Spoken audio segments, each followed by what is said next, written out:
कार्यवाही नहीं हुई। इस देश के अंदर जब भी कार्यवाही हुई है सिर्फ और सिर्फ मुसलमानों पर कार्यवाही होती है, मुसलमानों के घरों पर, उनकी नमाजों पर, उनकी खान पान पर। कभी गौ रक्षा के नाम पर आप गौकशी करते हैं, आप लोगों की हत्याएं करते हैं, लेकिन वहीं दूसरे स्टेट में आपकी सरकार है, वहां पर आप गौ खाने की इजाजत देते हैं। ये कैसा धर्म है? ये आप एक राज्य के अंदर तो अलग कानून है, उसके लिए आप लोगों की हत्याएं करेंगे, लेकिन दूसरे राज्य में आपका अलग कानून है। ठीक है, आप निष्पक्ष कार्यवाही की आप उम्मीद ना करें, क्योंकि जब पुलिस भी जब माली फूलों को नोच देता है तो फिर चमन को खतरा होता है माली से। दो तरफा कार्यवाही की बात करते हैं, कहां किस पर कार्यवाही हो रही है? एक मुसलमानों के अलावा वहां पे मुसलमानों के घरों को ढाने के अलावा किस पर कार्यवाही होती है? कहना चाहती हूँ कि आप देखिए जाकर के वहां पे विवाद के अंदर लोगों को घुसने नहीं दिया जा रहा, लोगों से मिलने नहीं दिया जा रहा, ये तो वहां पर मनोहर लाल खट्टर की पुलिस कर रही है। मुसलमानों के घरों को बुलडोज किया है, वो तमाम जो रेस्टोरेंट जो होटल है वहां पर क्या गलती थी उनके मालिक की, वो शायद वहां पर मौजूद भी ना हो, लेकिन आपने उस होटल को ढा दिया, उनकी दुकानों को, गरीब मजदूरों की दुकानों को, उनके मकानों को, झोपड़ियों को, झुग्गियों को आपने ढा दिया। किस लिए? जो इस तरीके की भाषा का उपयोग कर रहे थे वो मुसलमान था, या जो उकसाने का काम कर रहा था, जो कह रहा था, जो हथियार लेकर के हथियार लहराते हुए आ रहा था, वो मुसलमान था। आज तक के न्यूज चैनल ने उसको रिकॉर्ड किया है और ये कहा है बजरंग दल के गुंडों ने जिस तरीके से कैमरा बंद करने की बात कही, वो मुसलमान था। हिंदू राष्ट्र को बनाने की तुम कल्पना करते हो और जिस हिंदू होने की बात करते हो तुम वो हिंदू नहीं हो। हिंदू धर्म किसी को बांटने का काम नहीं करता, किसी को जबरन जय श्री राम कहलाने का काम नहीं करता, जबरन किसी की हत्या करने का काम नहीं करता धर्म के आधार पर।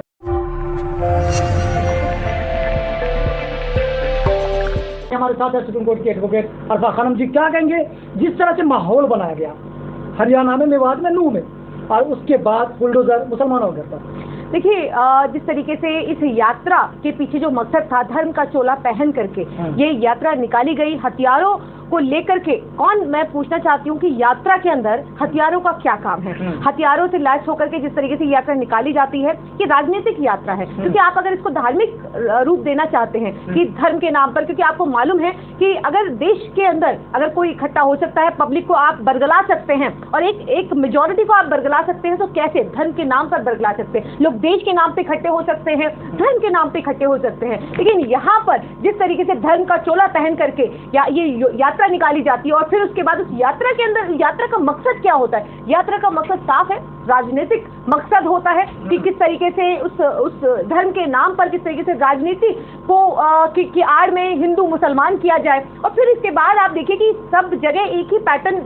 तरीके से अपने ट्रेन बजरंग दल, वीएचपी के लोगों को, फिर उसके बाद गौरक्षक दल भी अब इसके अंदर कूद पड़े हैं, आरएसएस के तमाम जो ये भगवाधारी गुंडे हैं, ये किस तरीके से हिंदू मुसलमान को रंग देने का काम करते हैं, हथियार लहराते हुए, विवादित बयान देते हुए, एक कम्युनिटी के लिए, एक समुदाय के लिए, मुस्लिम समुदाय के लिए बार बार एक ही तरीके के नारे, गोली मारो सालों को, देश के गद्दारों को, इस तरीके के नारे, और फिर ये कहते हैं कि हिंदुस्तान में रहना है तो जय श्री राम कहना है, इस तरीके के नारे लगाते हैं। और फिर उसके बाद ये कहते हैं कि हिंसा करते हैं, आगजनी करते हैं, शोरूम के शोरूम लूटते हैं। तो फिर आतंक इनका इस कदर है, कई हत्याएं करते हैं, मौत के घाट लोगों को उतारते हैं, मस्जिदों के अंदर जिस तरीके से अपने झंडे लगाते हैं, फिर उसके बाद मस्जिद को आग की चपेट में झोंक देते हैं, इमाम की हत्या कर देते हैं और फिर कहते हैं हमारे साथ जो हुआ हमारे साथ ही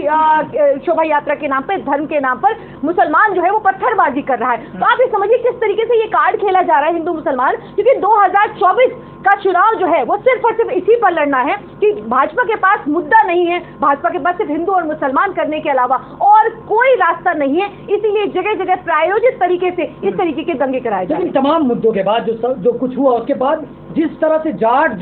समुदाय के लोग, उन्होंने कहा कि हम आपके साथ नहीं है, जो बजरंग दल के लोग हैं, अगर वो साथ आते तो फिर क्या माहौल बनता? क्योंकि हरियाणा में जाट जो बहुत मजबूत है। देखिए, असल हिंदू की परिभाषा जो है वो एक हिंदू बहुत बेहतरीन तरीके से दे सकता है कि आज जिस तरीके से जाटों का समर्थन मांगा गया, गुर्जरों का समर्थन मांगा गया, उन्होंने साफ कहा कि हम सेक्युलर हैं और हम तुम्हारे साथ, क्योंकि जिस हिंदू राष्ट्र को बनाने की तुम कल्पना करते हो और जिस हिंदू होने की बात करते हो, तुम वो हिंदू नहीं हो। हिंदू धर्म किसी को बांटने का काम नहीं करता, किसी को जबरन जय श्री राम कहलाने का काम नहीं करता, जबरन किसी की हत्या करने का काम नहीं करता धर्म के आधार पर। हिंदू अगर सही मायने में हिंदू है तो हिंदू जोड़ने का काम करता है। एक महिला है जो नूह के अंदर बड़ी वायरल हो रही है, आपने वो वीडियो देखा होगा कि किस तरीके से एक बूढ़े बाबा की दुकान को जो जितने भी दंगाई थे, बिट्टू बजरंगी हो, मोनू मानेसर जैसे गुंडे हो, तमाम दंगाइयों ने उनकी दुकान को आग लगा दी और उसके बाद फिर कोई एक हिंदू महिला ही घर से निकली और फिर उसके बाद उन्होंने हिंदू मुस्लिम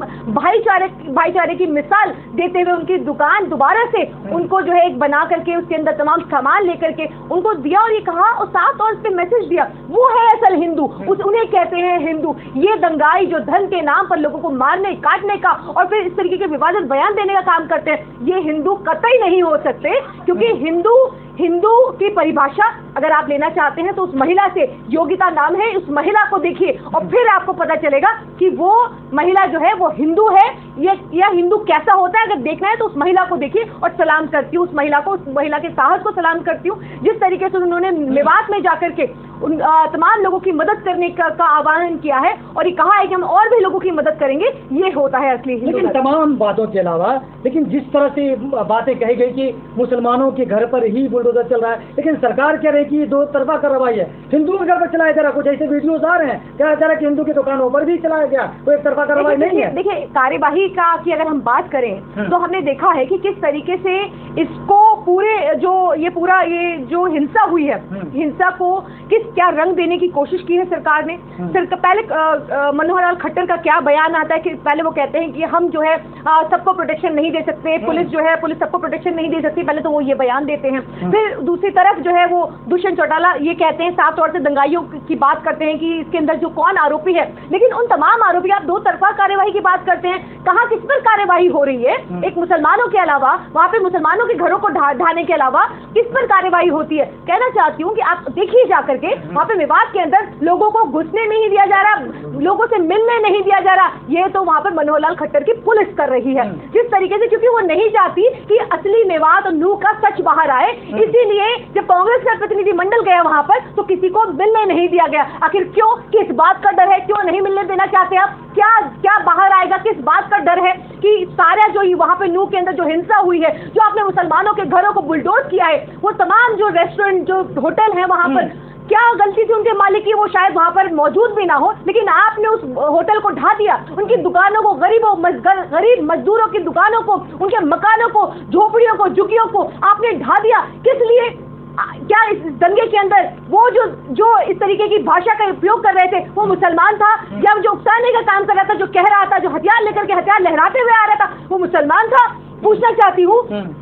कि जो हथियारों को लेकर के वहां पर जाता और फायर करता है, आज तक के न्यूज चैनल ने उसको रिकॉर्ड किया है और ये कहा है बजरंग दल के गुंडों ने जिस तरीके से कैमरा बंद करने की बात कही, वो मुसलमान था। लेकिन आपको घर ढाना है मुसलमान का, क्योंकि आपको सिर्फ और सिर्फ एक कम्युनिटी, एक मेजोरिटी का जिस तरीके से वोट लेना है, उसको ये मैसेज देना है कि अब मुसलमान इस देश में नहीं रहेगा, उसको तो हम पाकिस्तान भेज रहे हैं। सरकार जिस तरह की बात कह रही है कि दो तरफा कार्रवाई है, हिंदुओं का घर भी कोई दो तरफा कार्रवाई नहीं है, कोई दो तरफा कार्यवाही नहीं हुई। इस देश के अंदर जब भी कार्यवाही हुई है सिर्फ और सिर्फ मुसलमानों पर कार्यवाही होती है। आप मुझे बताइए कि कहां पर, किस तरीके से कार्यवाही, अगर मुसलमानों पर आप देखिए कि मुसलमानों के घरों पर, उनकी नमाजों पर, उनकी खान-पान पर, कभी गौ रक्षा के नाम पर आप गौकशी करते हैं, आप लोगों की हत्याएं करते हैं, लेकिन वहीं दूसरे स्टेट में आपकी सरकार है, वहां पर आप गौ खाने की इजाजत देते हैं। ये कैसा धर्म है? ये आप एक राज्य के अंदर तो अलग कानून है, उसके लिए आप लोगों की हत्याएं करेंगे, लेकिन दूसरे राज्य में आपका अलग कानून है।